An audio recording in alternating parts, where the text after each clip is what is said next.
वडेट्टीवार साहेबांनी एक धारावीच्या करता तुम्ही जागा देण्याकरता मुंबईच्या डम्पिंगच्या जागेचा 2200 कोटीचा टेंडर काढलं, कर्नाटकच्या कंपनीला दिलं, असे अनेक गोष्टी त्यांनी सांगितल्या। यामध्ये पहिल्यांदा तर आपण हे लक्षात घेतलं पाहिजे की आपल्या कायद्याप्रमाणे मुंबईच्या सगळ्या डंप यार्डचं बायोमायनिंग करणं हे आता कंपल्सरी आहे। सगळीकडचा जो काही कचरा आहे या कचऱ्याचं बायोमायनिंग करून लँड रिक्लेम करणं हे मॅन्डेट आपल्याला मिळालं आहे। या ठिकाणी गोरोई, मुलुंड या सगळीकडे हे काम आता आपण सुरू केलेलं आहे।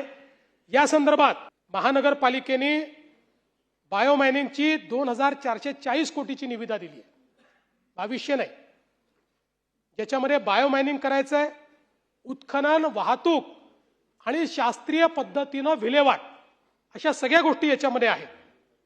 आणि यातनं जी जागा तयार होणार आहे ही जागा महानगरपालिका नाही, ही महानगरपालिका ही जागा राज्य सरकारला हस्तांतरित करणार आहे, कारण राज्याच्या महसूल विभागाने त्यांना दिलेली ती जागा आहे, त्यामुळे ती कलेक्टरला परत येणार आहे।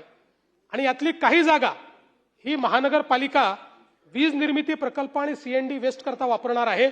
त्यामुळे मला असं वाटतं की थोडी अतिरंजित अशा प्रकारची माहिती ही या ठिकाणी आलेली आहे।